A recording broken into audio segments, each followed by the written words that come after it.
TM Pick and Pay.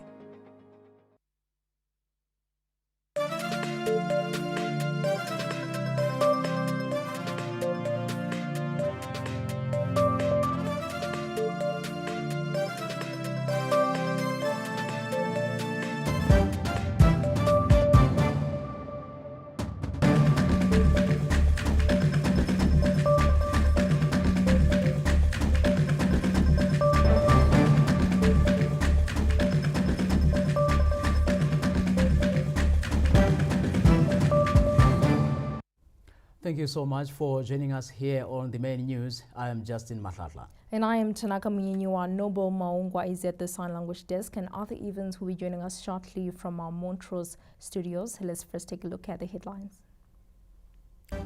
President Emmerson Mnangagwa impressed by the young generation building the country's economy. He said this when he commissioned a water treatment chemical plant in Bindura this Friday.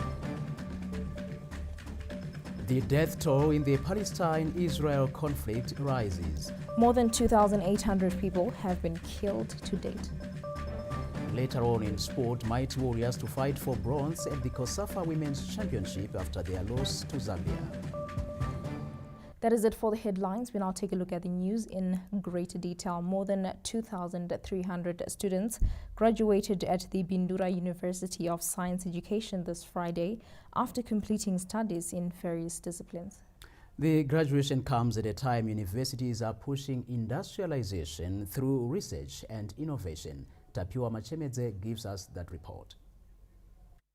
Bindura University of Science Education, Buse Chancellor President Emmerson Mnangagwa kept 2,349 graduates at the institution's 22nd graduation ceremony this Friday. Two of the graduates completed doctorate degrees, one graduated with a master's in philosophy degree, 337 completed master's degrees, while 1,730 attained undergraduate degrees. Buse Vice Chancellor Professor Edimwenje said the university is pursuing innovation. The university has embarked on a cell phone project aimed at changing the way education, specifically general and science education, is delivered from primary school to higher and tertiary education.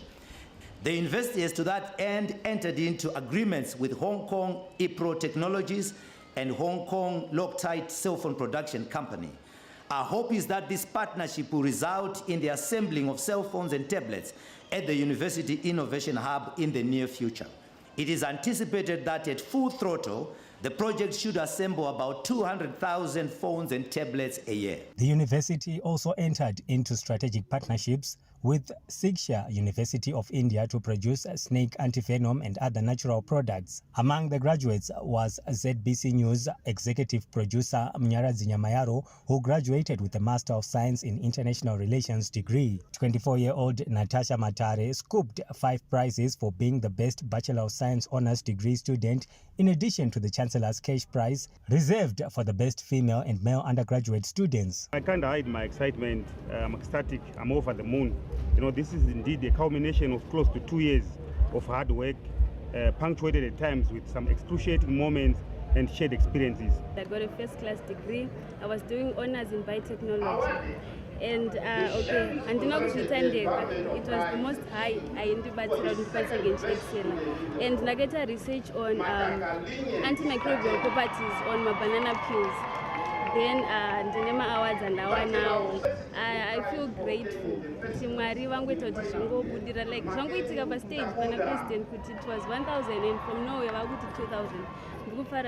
Buse has established a goat semen processing biotechnology laboratory which was commissioned by President Mnangagwa. The president also toured the cell phone production lab and witnessed the work being done by survivors of human trafficking who are being assisted by the university. Tapiwa Machemedze, ZBC News, Bindura. President Emmerson Mnangagwa has commissioned a $25 million United States water treatment chemical producing plant in Bindura. We get that report from Josephine Mugio. For a country that has been importing some of its water treatment chemicals, the commissioning of the Chilmant Chemicals factory in Bindura by President Emmerson Mnangagwa this Friday is a positive development that will reduce the country's import bill and ease the accessibility of the essential chemicals. President Mnangagwa, who toured the factory, was impressed with the work put in by the young entrepreneurs. The president has emphasized the role of the country's young generation in building the country's economy and answering to the needs of industry through their innovations. The factory has the capacity to produce 10 tons of aluminium sulfate per hour, which is expected to satisfy the local and export market. Ndavunza vakomana vacho kuti vakamuga here kanzi hongu. Handina sure, but kana chiri chokwadi nyika inovakwa nevene vayo. Saka vakomana imwe America hapana asikana pakati penyu, but mangondiradza vakomana makagona, and I feel very proud of you. Very, very proud of you. This event comes after we held our peaceful, credible, transparent, free, fair, harmonized general elections. Ndiri kudzokorai zvino kuti kune vamwe vanofunga kuti inhema, pandangowana mukana ndodzokorora. They were free, transparent, harmonized general elections. I'm pleased to bear witness to the milestone realized by chill mold chemicals. The project is evidence of the growing belief and self-confidence among our young entrepreneurs who are now taking up the opportunities in the manufacturing sector. Ukaona zviri mukati umu ukabudzwa kuti hapana rimwe ganda kunze kweganda dema rakambopindomo. President Mnangagwa highlighted that the new plant is in line with his administration's vision of homegrown solutions to the country's challenges. The US 25 million chemical plant we are commissioning today will produce granular and liquid aluminium sulfate. This will undoubtedly assist in easing perennial challenges which our country has been facing with regards to water purification chemicals. Taitambura nokutsvaka foreign currency kuti tiwambuse mhiri kwaLimpopo. Tamboite kutsvaka namaziso matsvuku toitakura isitega kunotenga kuSouth Africa. Ava komana kati hadhara ona zvatinoita. Congratulations. The head of state was unambiguous in his call for those venturing into the manufacturing sector to produce top-of-the-range products which are competitive on the market. For our people to succeed,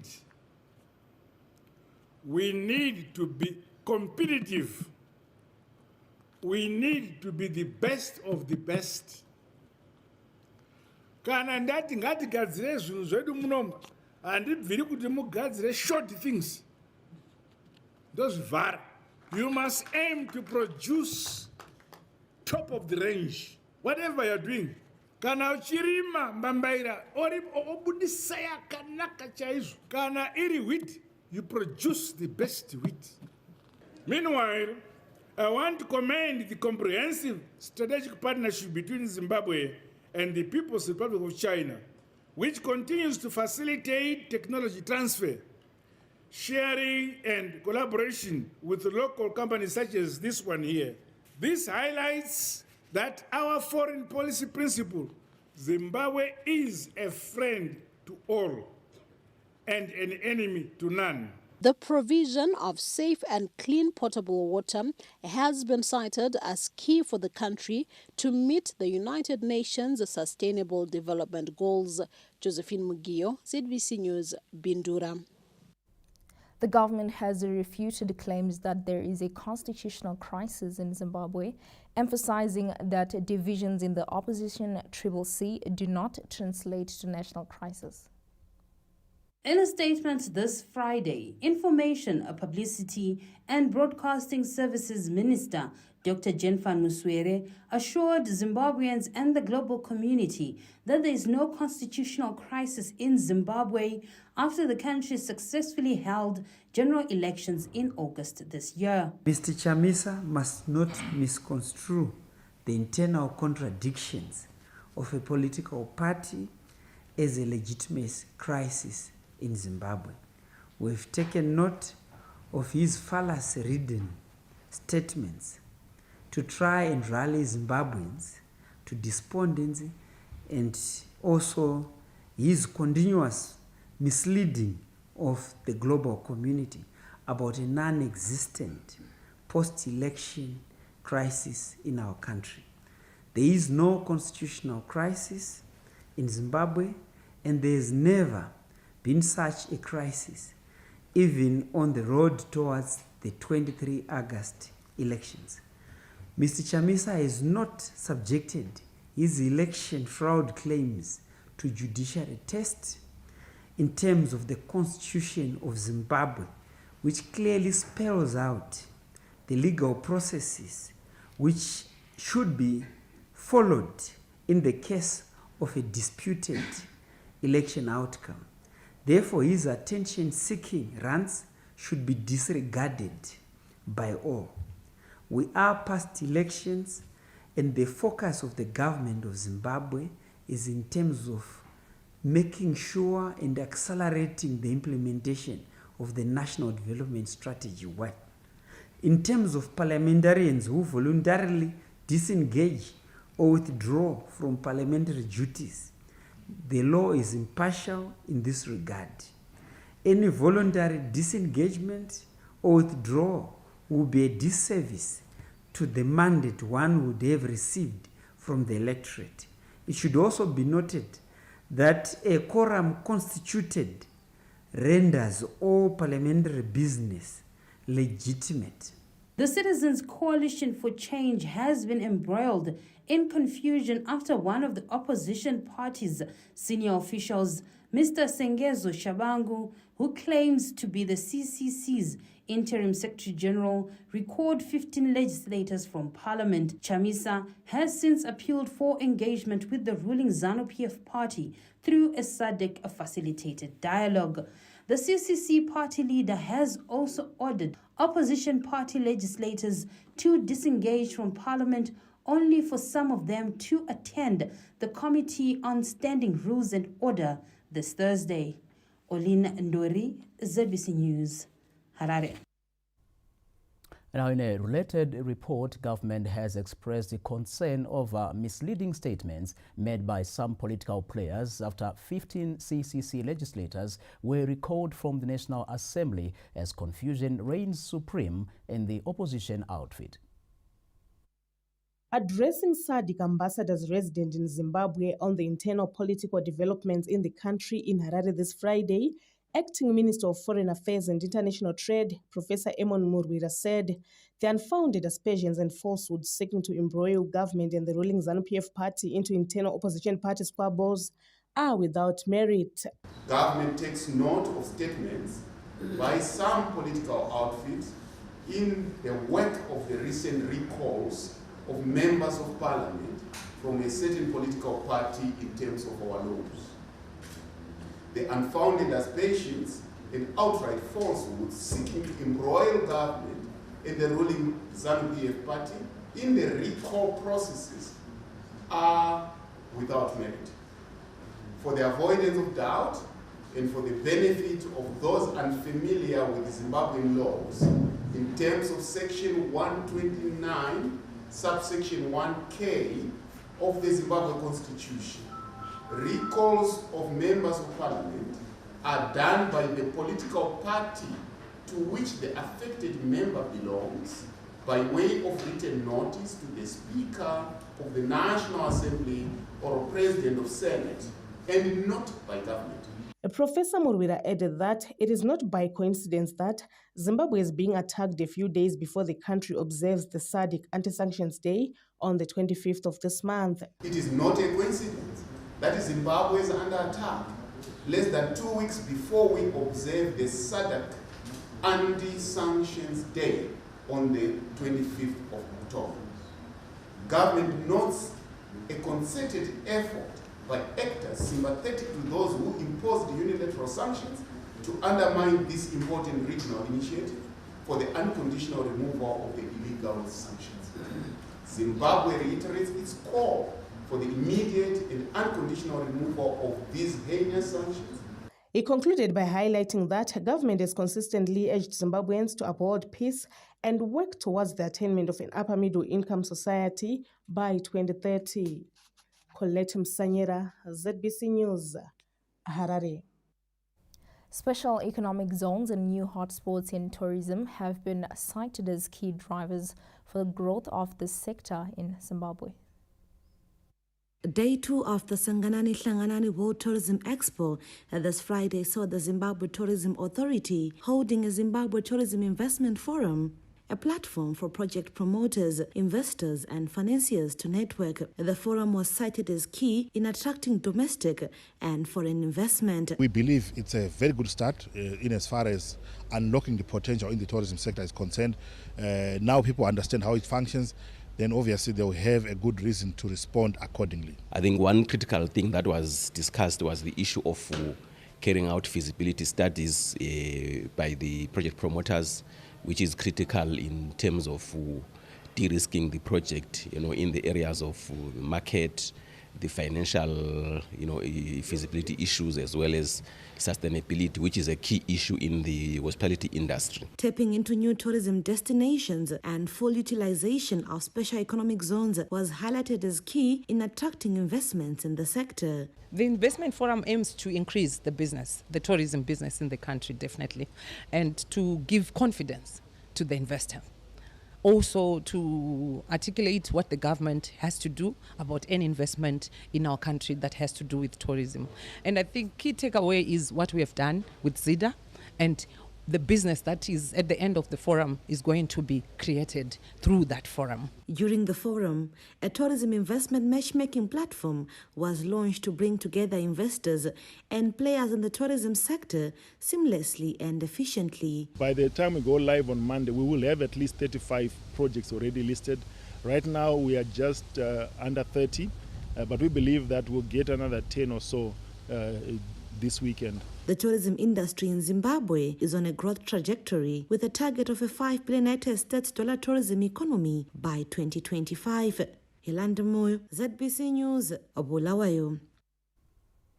Rehabilitation of the Kariba Dam wall plunge pool is nearing completion. The process is meant to save the giant structure from possible collapse.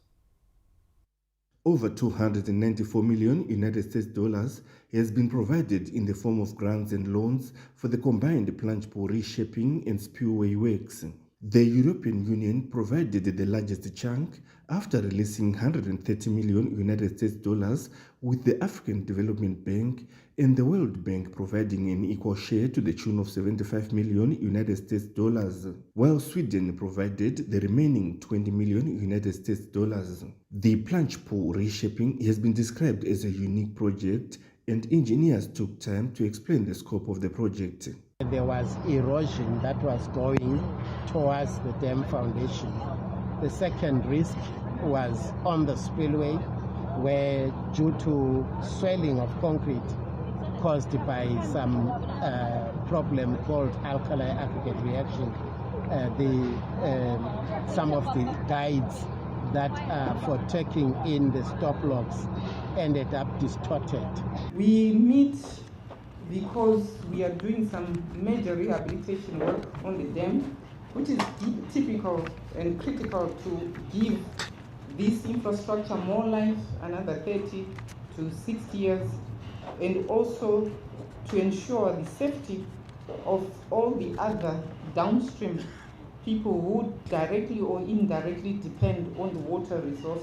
The joint implementation of the project by Zambia and Zimbabwe has also impressed the funding partners. Today we stand here to witness some notable progress on implementation of the plunge pool, and it's gratifying to see the coordination and cooperation has yielded positive results, resulting in over 80% project at the plunge pool. This project is one of the most important projects of the portfolio of EU partnership with Zambia.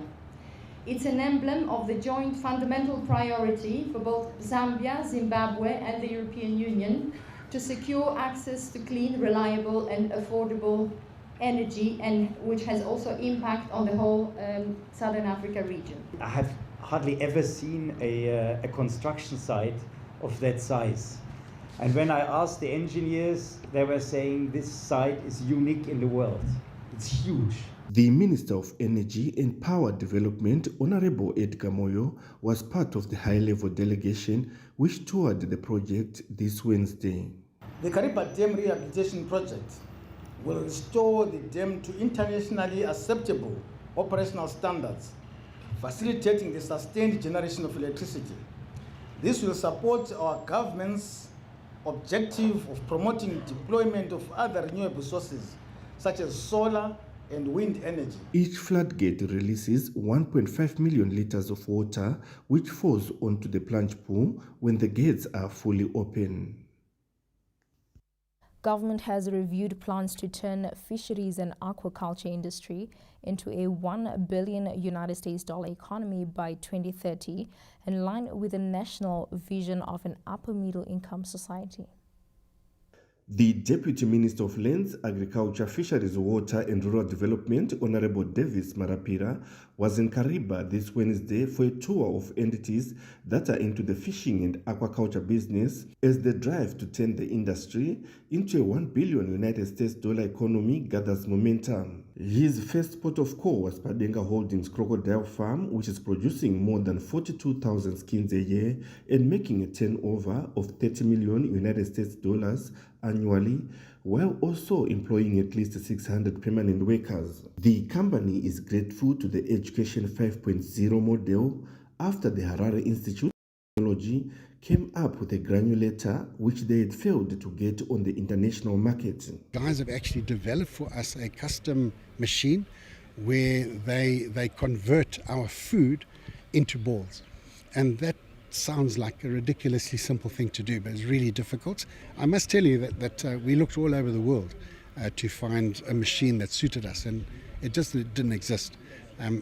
We sent one of our engineers through to the show. We had an industrial show in Zimbabwe, and he went there and hunted around amongst all the technical guys, and the Zimbabwean guy said, "Yeah, listen, let us have a crack at that." And they developed it from zero. You know, it's a totally Zimbabwean product, and it's working brilliantly. Deputy Minister Marapira also toured companies that produce fingerlings and challenged them to find innovative ways of expansion in line with the new industrial targets. We're producing about 4 to 6 million fish a year on the farm, and that is for sale for other farmers that are interested in trying to get into the fish sector. We are encouraging them to grow because we want to grow these fisheries and aquaculture into a $1 billion economy so that we go hands in hands with the president's vision. On another positive note, Padenga Holdings has been registered as an independent power producer, feeding 1.2 megawatts into the national grid, with plans now at an advanced stage to expand its solar plant to produce 2.5 megawatts. Tambao Gagora, ZBC News, Kariba. The recent decision by Pacific Cigarette Company to be placed under voluntary business rescue has drawn attention to allegations of tax violations at the cigarette processing firm.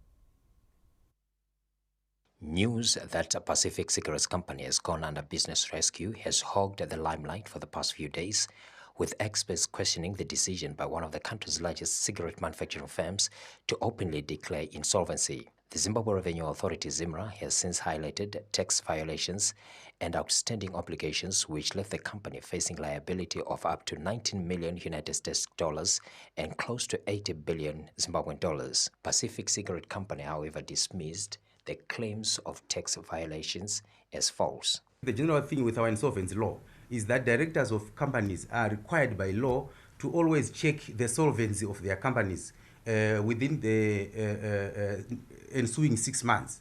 In other words, they have to take a forward look of the solvency of their companies. Now, in this case, the Pacific Cigarettes Company case, the directors found that it is likely that in the next 6 months they are going to be insolvent. the company is going to be insolvent for reasons that I am not yet very familiar with. This is not the first time that the cigarette manufacturing company has been drawn into controversy.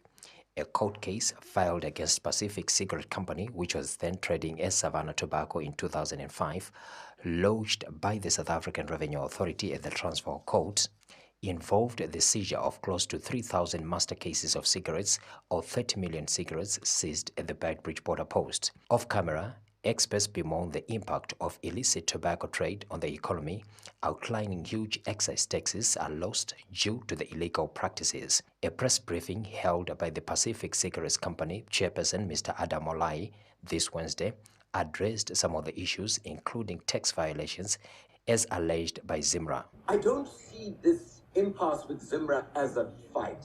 I see it as a dispute, and I want to differentiate those. The ones we had externally were about the survival and the ability to play a role and the ability to be allowed to play a role where you should have been playing a role. Here, with Zimra, I believe all of us as Zimbabweans want what's best for our country. The cigarette processing firm also said it will find ways to amicably resolve the tax impasse with Zimra.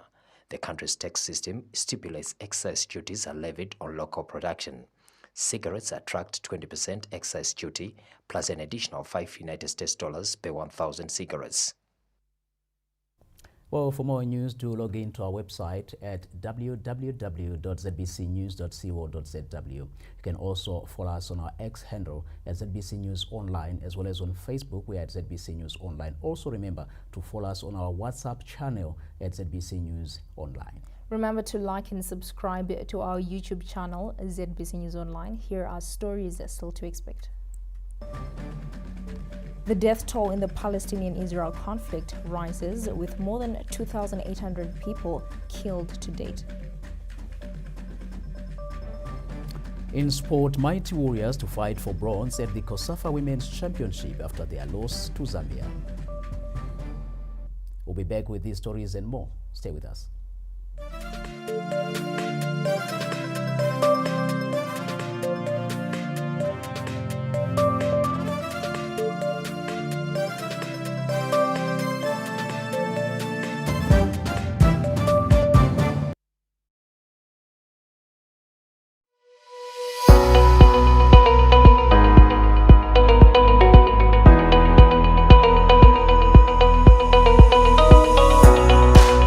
This is the right choice, Zimbabwe.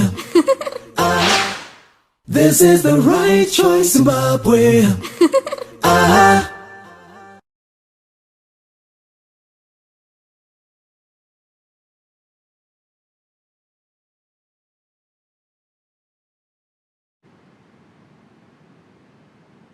$1,500 movies? I don't want this flight to end. The Research Council of Zimbabwe, in collaboration with the Ministry of Higher and Tertiary Education, Innovation, Science and Technology Development, hosts the National Research, Science, Technology and Innovation Conference at the Harare International Conference Center on 16 October 2023 from 0700 hours to 12:30 hours. All ministries, government departments, agencies, research institutes, research councils, institutions of higher learning, industry, researchers and academia are invited to attend. To confirm your attendance, please contact Mrs. Linda Goredema Kembo at lndkembo@rcz.ac.zw and Ms. Rumbidzai Kuora at rkuora@rcz.ac.zw or on telephone numbers 04-304-733 or 787, cell numbers 0772-313-252 or 0782-247-747 and 0775-192-903 by 13 October 2023.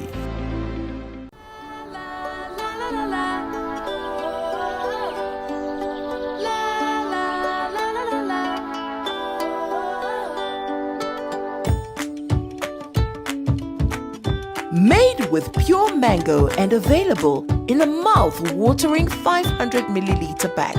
Now you and your family can enjoy Damer fruit juice from your nearest retailer. This is the right choice, Zimbabwe.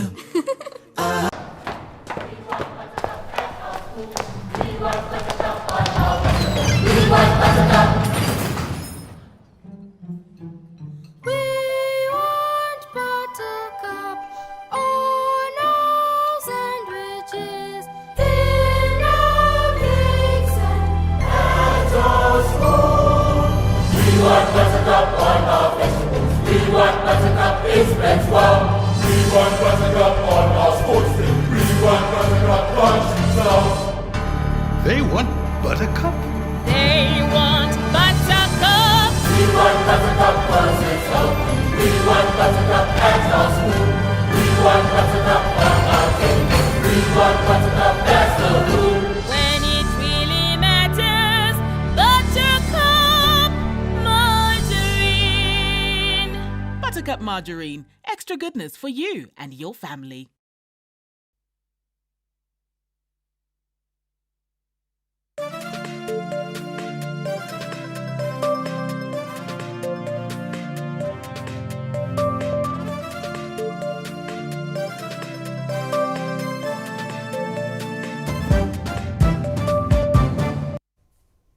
Welcome back and thank you for staying with us here on the main news. Now, the United Nations Children's Education Fund, UNICEF, has pledged to continue working with the government of Zimbabwe to curb teen pregnancies and drug abuse. The issue of drug and substance abuse took center stage when UNICEF resident representative Dr. Tajuddin Oyewale met the Speaker of the National Assembly, Advocate Jacob Mudenda, in Harare this Friday. They want UNICEF and the UN to do more on. The first is on adolescent pregnancy. And you will agree with me that the rate of adolescent pregnancy after COVID is of concern for us in Zimbabwe. The second issue that the Honorable Speaker raised is the surge of drug and substance abuse. And this is really coming to destroy the future generation of this country like any other country. As UNICEF, we just completed an initial desk review of the drivers of drug abuse in the country. We also worked just last week with the Ministry of Public Service and Social Welfare to put in place a national plan to respond to this.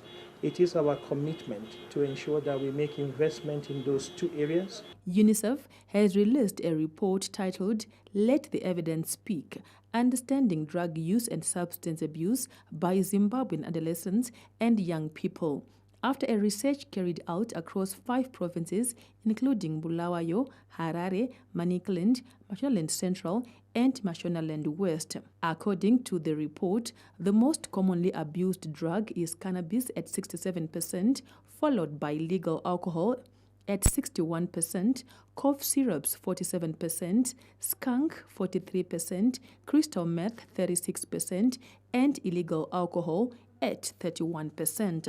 Abigail Tembo, ZBC News, Harare.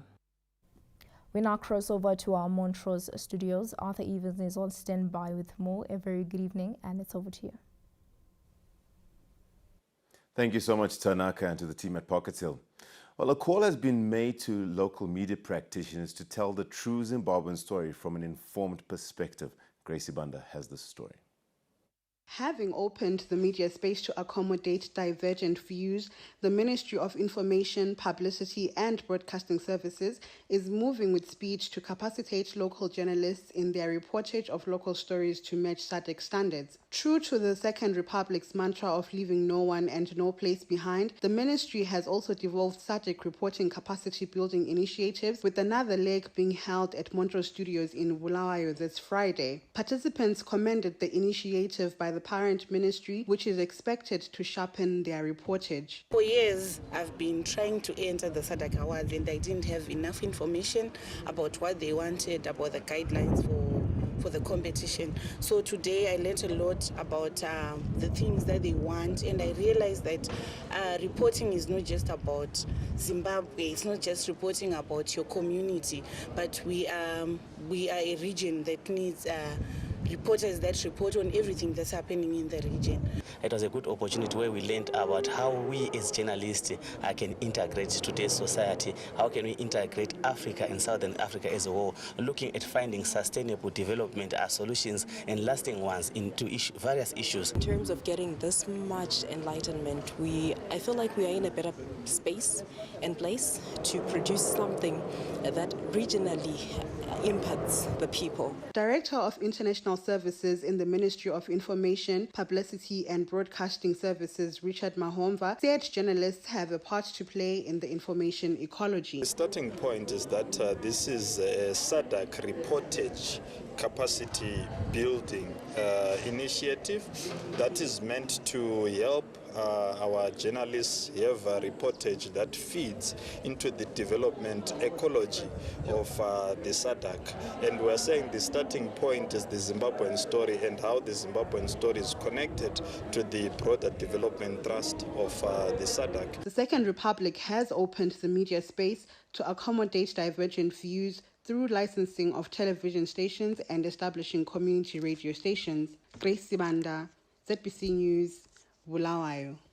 It's good to see some of our ZBC team members downloading some vital information as we rush along to our next story. The government has moved in to control a gold rush, which has had massive land degradation effects in Gweru's Matausi suburb. The gold rush in Gweru's plush suburb of Mtausi has severely destroyed the environment, with residents living in fear of weapon-wielding gangs who are now roaming around the area in search of the precious mineral. House number 40401 of Mtausi suburb have become the talk of Gweru, with indiscriminate treasure hunters converging in the area in search for alluvial gold deposits. Asi kuti tatodzokera sure ende ndoona dambudziko iri richiramba richiendera mberi iko zvinotaisa fensi asi hatizivi kuti zvinokuda mangwana vanongofunga vatozara vakomana vaya. Government has since activated the security apparatus to deal with the menace.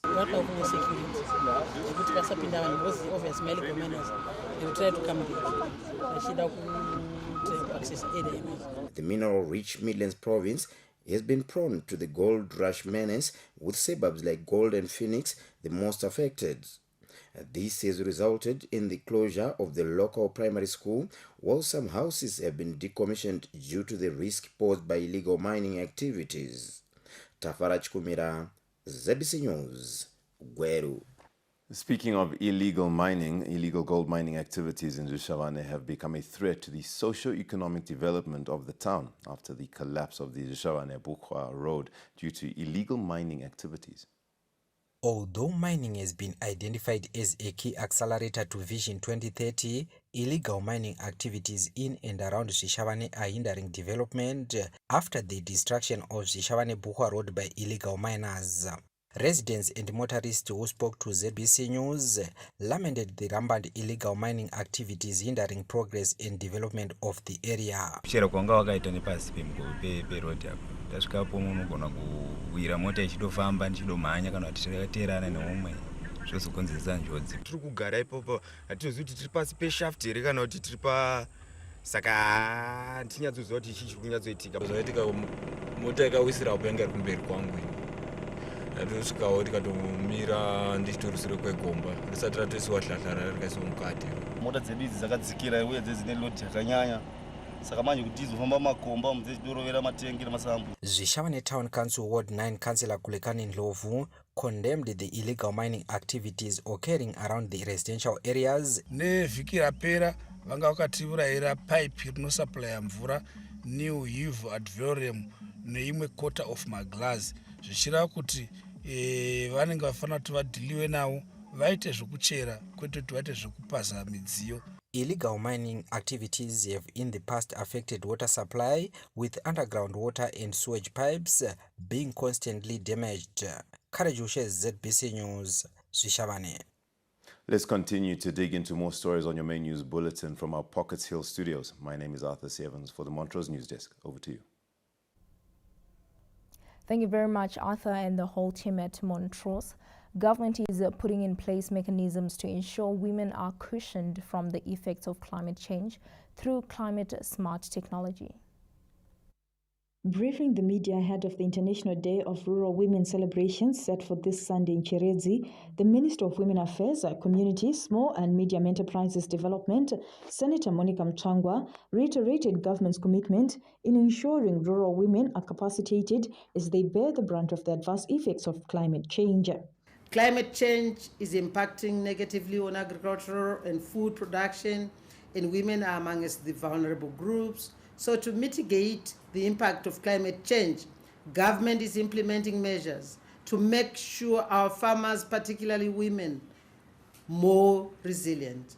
It is concerning that women are often hindered by discriminatory and harmful traditional practices and gender stereotypes from accessing opportunities to increase their success in the agricultural sector.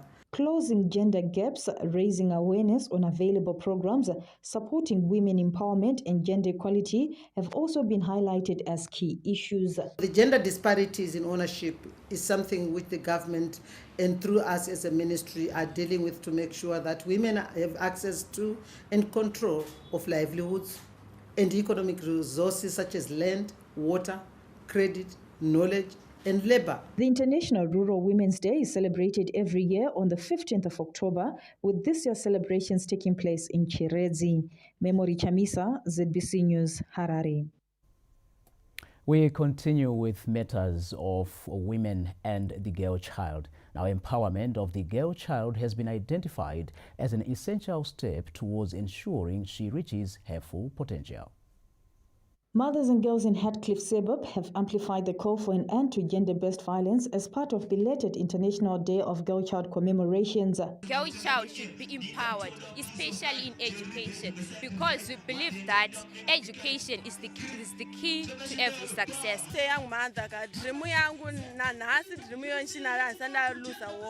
I want to be accountant. Ukazvishandira uchizvitengera zvinhu zvako zvaunoshuwira handifunga kuti kasike kupinda mumba. In a speech read on her behalf, guest speaker, Zimbabwe Broadcasting Corporation Chief Executive Officer Ms. Adelaide Chikunguru reiterated the need to upscale protection of the girl child with a special focus on eliminating child sexual exploitation. You have the power to shape your own destiny, to lead with compassion, and to create a better world for yourselves and for future generations. Do not let anyone else tell you otherwise. Believe in yourselves, work hard, and never be afraid to dream big. With the aim of raising awareness and educating society about the rights of the girl child, the International Day of the Girl Child is also a platform to deliberate on violence against women and access to education, among other issues. We also have our VTCs, vocational training centers, where we also have an opportunity to train these girls so that they can also do something and earn a living. We have a program that we're doing that is focusing on young mothers. So it's really focusing on giving them a second chance. As we know that with young mothers, they're isolated, they're stigmatized, and the moment that she gets pregnant, she doesn't go back to school. This year's International Day of the Girl Child focused on raising awareness on the disadvantages that girls face in the digital age. Memory Chamisa, ZBC News, Harare. The death toll from the Israel-Hamas fighting has risen to 2,800 as the elevated conflict entered its seventh day.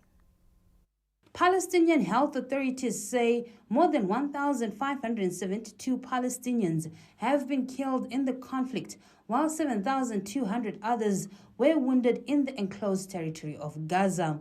According to the Israeli Ministry of Health, the death toll of the Israeli side rose to 1,300, with around 3,300 wounded. The ongoing conflict escalated drastically last Saturday after Hamas, which controls the Gaza Strip, fired thousands of rockets into Israel in a massive surprise attack.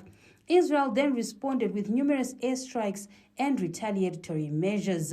Meanwhile, the spokesperson for the UN Secretary General, Stephanie Durak, says Israeli airstrike that crippled 2 Syrian airports are extremely worrying. He said the UN Chief Antonio Guterres strongly condemns all violence in Syria and urges all parties to respect their obligations under international law, reiterating that civilians and infrastructure must be protected under international humanitarian law. Different countries across the Middle East have been rallying behind Palestine that has remained under occupation of Israel for over 50 years. And that's our look at news from beyond our borders. Time now for us to take a break. When we return, we'll be looking at business.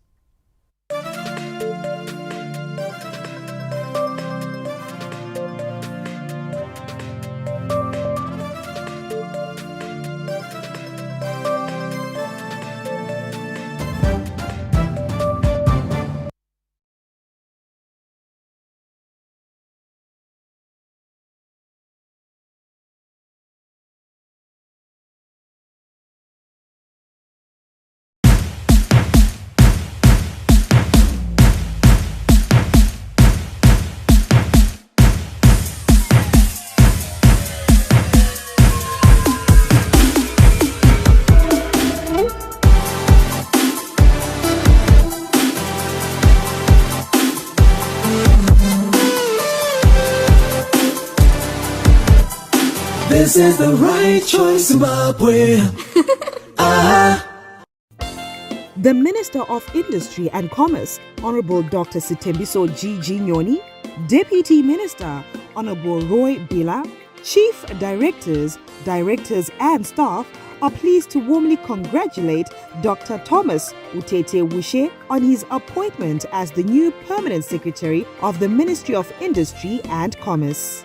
Welcome on board to the Ministry's vision, which is in line with the President of the Republic of Zimbabwe, His Excellency Dr. E.D. Mnangagwa's vision for modernization, innovation, industrialization, and inclusive economic empowerment of the population of Zimbabwe. We are guided by the we culture to bring our people out of poverty through investment promotion, increased local production of quality and competitive products, expansion of commercial activities, rural industrialization, and providing high quality and affordable services to every Zimbabwean.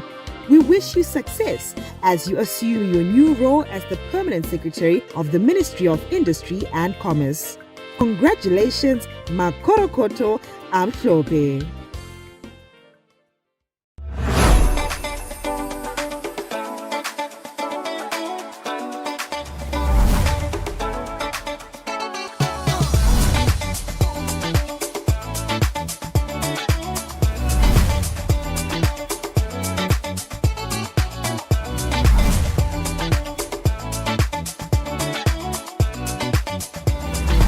This is the right choice, Zimbabwe. Just close the doors, and you're in a world of your own. Travel is not just about the destination, it's also about how you get there. Fly Emirates, fly better.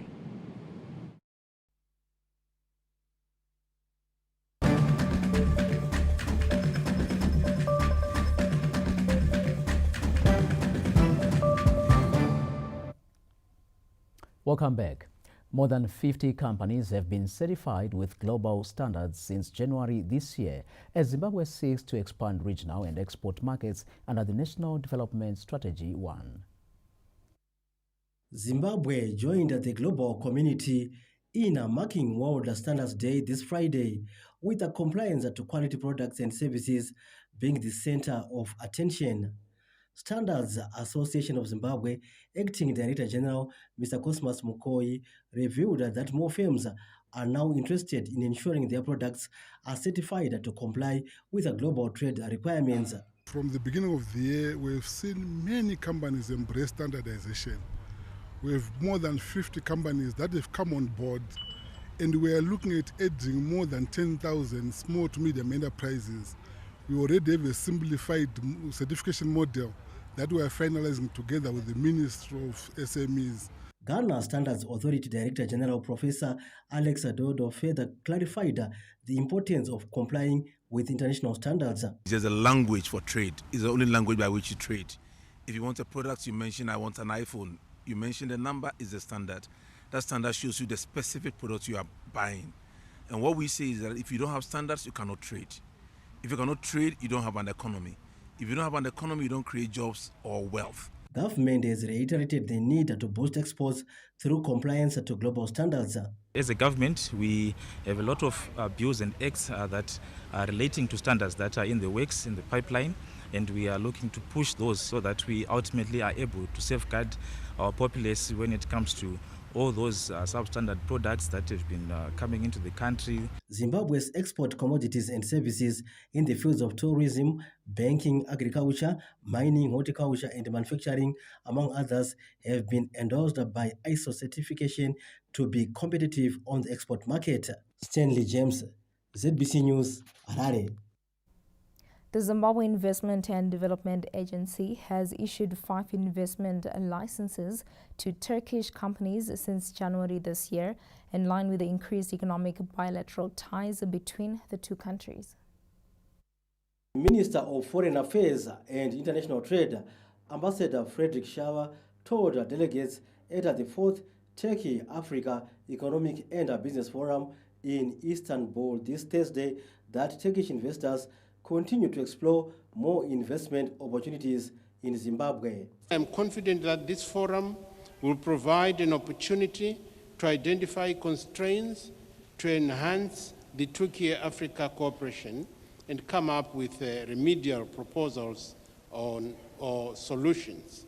My government acknowledges that agro-processing provides a fast way to transform our rural societies into industrial communities and is therefore willing to tap into Turkish expertise and productive capacity. The Minister of Trade for the Republic of Turkey, Professor Omar Bolat, spoke on the commitment to boost trade with Zimbabwe and African economies. These two-day events will be really beneficial to Turkey and Africa, hopefully. I hope you will enjoy this event, and I hope you will get beneficial results for our countries, and I hope our countries get together. The Turkey-Africa Business and Economic Forum provides a platform for the Republic of Turkey to deepen and expand economic as well as trade cooperation with African countries. Statistics are released at the forum show that the volume of Turkey's trade with African countries reached the $40 billion US mark, with the projects implemented by companies from Turkey topping $87 billion US. Stanley James, ZBC News. And that's a business. And now we move on to the arts sector, where it's actually no good news coming from the arts sector, in particular the music industry, which has been plunged into mourning following the death of talented young Afro-pop musician Gary Mapanzure, who succumbed to injuries sustained in a road traffic accident along the Masvingo Bay Bridge Road on Thursday night.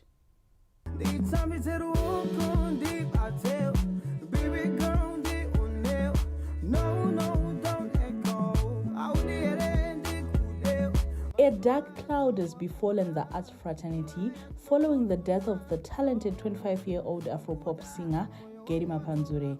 Zimbabwe Republic Police spokesperson Assistant Commissioner Paul Nyati confirmed his death, adding that he died upon admission at Masvingo General Hospital. The Zimbabwe Republic Police confirms a fatal road traffic accident which occurred yesterday afternoon along the 5-kilometer peg Masvingo Bay Bridge Road. And we can confirm that among the people who died, there is Gary Mapanzure, who died on admission at Masvingo Provincial Hospital. Musicians and fans are mourning the youthful star who had so far won a number of accolades for his musical ingenuity. I don't know how to feel, how to express our loss. He was so beautiful, he was so energetic, he had life in him, he was just an amazing brother.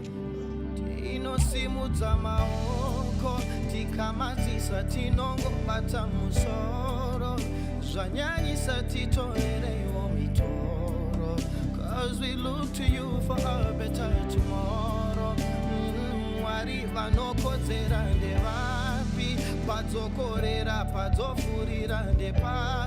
Arts practitioners say the nation has been robbed of a talented gem who had potential of going global. His career was very promising, and he's somebody who we're looking forward to go global.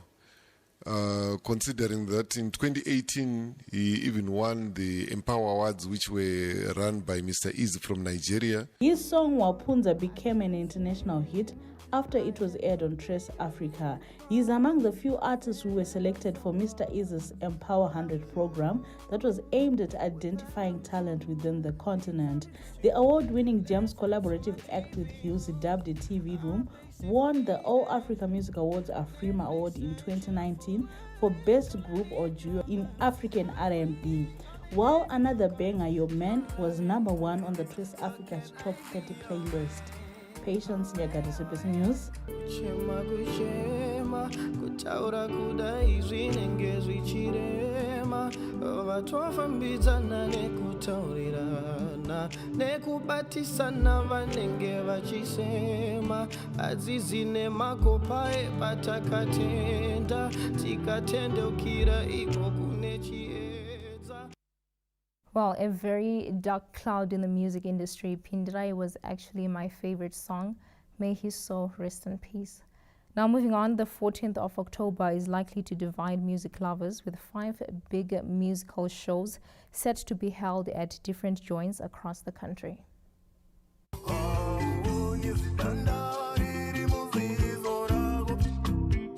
Odyssey Entertainment is set to host Kadoma Music Festival, which will feature the creme de la creme of Zimbabwe's music industry.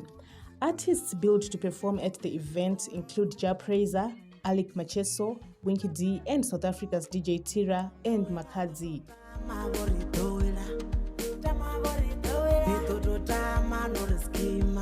Another event worth mentioning is the African Throne Tour, a hip-hop concert which will be headlined by 2 South African mavericks, Casper Nyovest and Nasty C, at Alexander Sports Club in Harare. Zimbabwe's hip-hop stars including Holly 10 and Volts JT are also part of the lineup. People don't change, trapping that deep system. Won't you joking, kidding. Tim like Jesus, right to the Judas before he kissed him. Not to be outdone is an all-female concert, the Sunshine Cup, which will see 2 Afro-pop powerhouses, Zimbabwe's Tammy Moyo and Nigeria's Aerial Star, sharing the stage at Borodale Racecourse. Takashinga Cricket Club in Highfield is also the place to be for music lovers who are set to be entertained by the likes of Feli Nandi, Alec Macheso, Toki Vibes, Fantan and Chill Sport Family at the Chibuku Road to Fame Finals. Miss Albinism Southern Africa pageant, to be held on Saturday night at the Harare International Conference Center, is another show not to miss.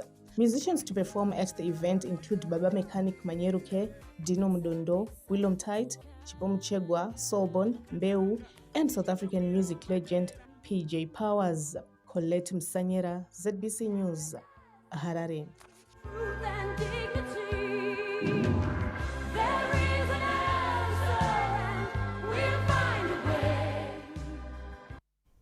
And that's the arts. We are taking a break. When we return, we'll look at the Mighty Warriors' fortunes as well as a preview of what's to come in the PSL this weekend. That and more with Jeffrey Mrimbechi when he brings sport after the break.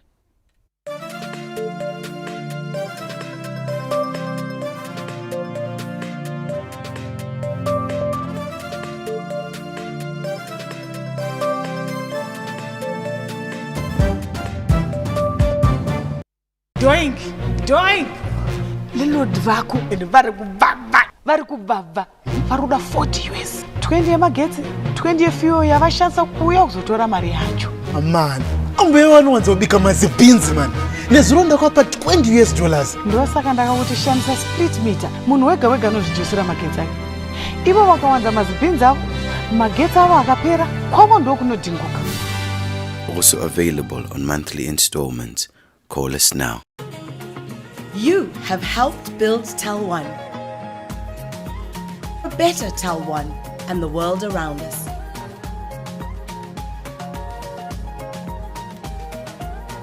A better world where we can live together, learn together, play together, work together, grow together. Our journey together continues today. Now we must focus on making our future even better. A better future for our children. Join us and let us do this together. Tell one, the future is better together.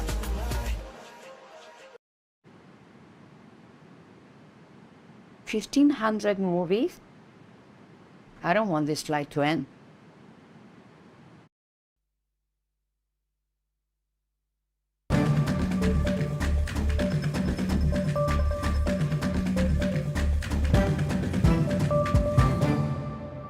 Welcome to Sports News. My name is Jeffrey Mrimbesh, and we start off with the story on the Mighty Warriors, where Zimbabwe will fight for the bronze at the ongoing COSAFA Women's Championship after a 1-0 loss to Zambia in the semi-finals of the regional tournament in South Africa this Friday.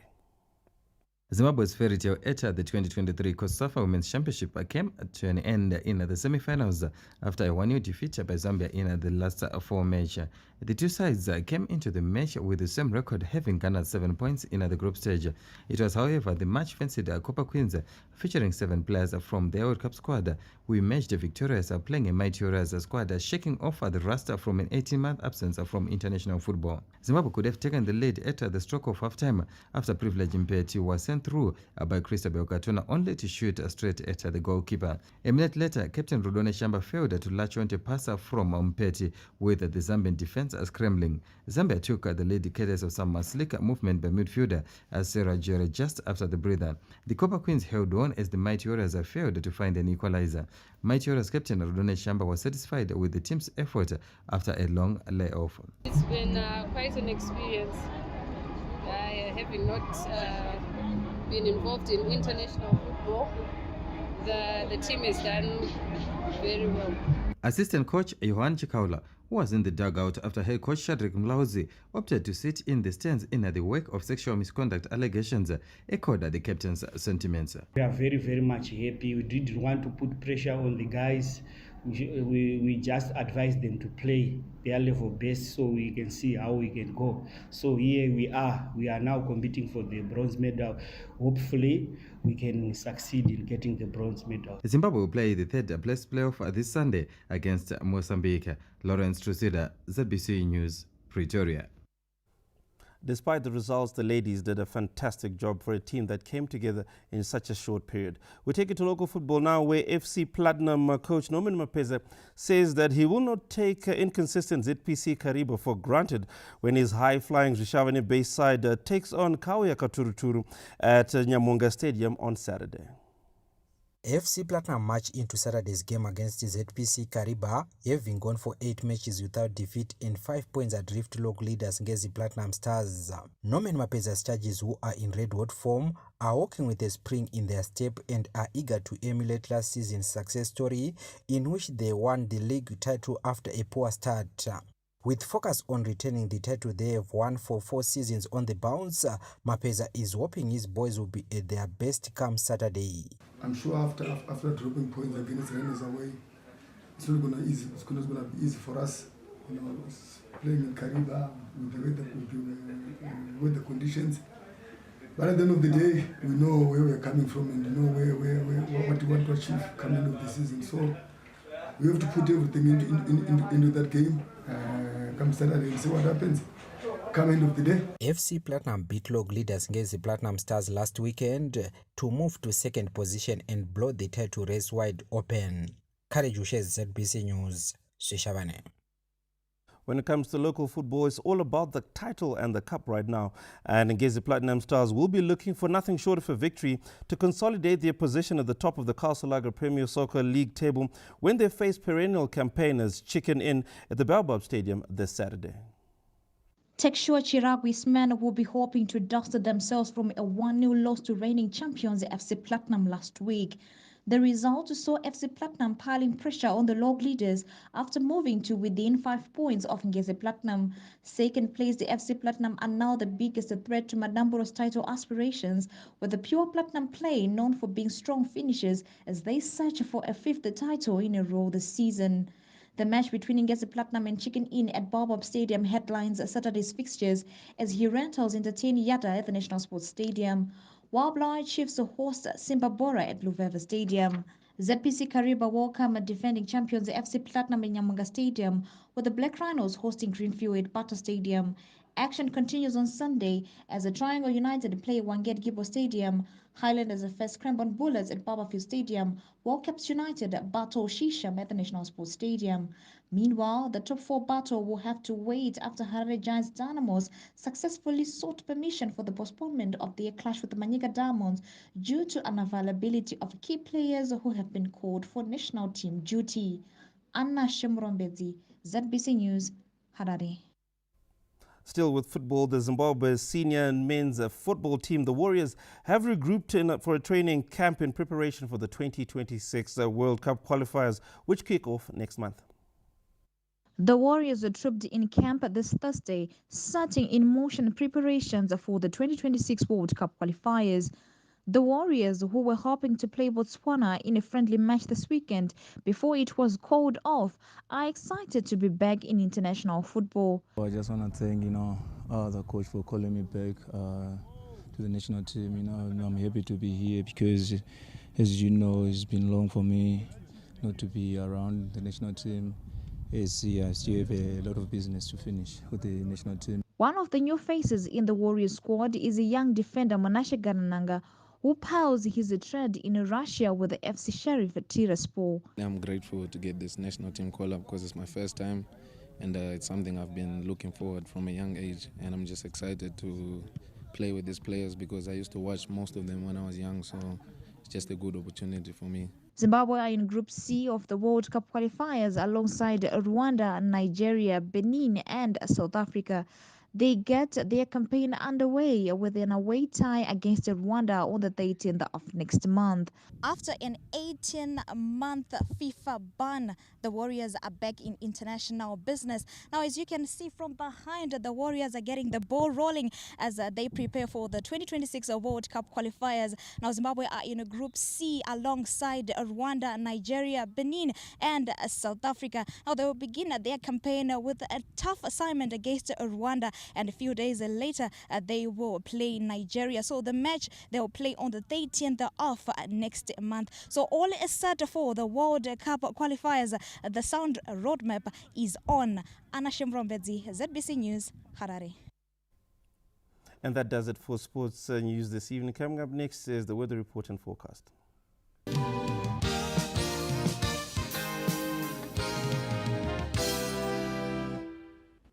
Good evening, Zimbabwe. My name is Baba Mageta with today's weather report and forecast. We had a cloud band moving from the western side of the country into Zimbabwe and bringing a lot of moisture, especially in the western province of the country. And it was rather warm in the eastern areas of the country where the cloud band has not yet reached. And for our forecast tomorrow, we're expecting this cloud band to bring us thunder showers later in the afternoon in Matabele North, Matabele South, as well as Bulawayo Metropolitan Province. The rest of the country should be rather warm, and it should feel even hotter since there is a lot of moisture in the atmosphere. And for our temperatures in detail, we're expecting Harare to have a maximum of 36 degrees Celsius and a minimum of 19, Bulawayo 33 and 20, Gweru 32 and 17, Mutare 33 and 19, Kwekwe 37 and 16, Kadoma 38 and 17. Masingo should have a maximum of 38 and a minimum of 20. Chinoi 32 and 19. Lupane should be very hot with a maximum of 40 and a minimum of 20. Bindura 33 and 18. Marondere 31 and 17. Gwanda 39 and 21. For our major resort areas, Kariba should be very hot with a maximum of 42 degrees Celsius and a minimum of 27. Victoria Falls should have thunder showers and 37 as its maximum, 20 in the morning. Great Zimbabwe 38 and 20. Nyanga 29 and 18. Matopos again should be thundery in the afternoon with a maximum of 36 and a minimum of 17. Chimanimani 30 and 18. Our outlook, that is the weather for Sunday, we're expecting the cloud band to have drifted a little bit eastwards into the interior of the country. Therefore, thunder showers are expected as far as Masingo province in Manicaland, while the rest of the country should be mostly sunny later in the day. That's all we wait for Zimbabwe. Thank you and enjoy the rest of your viewing.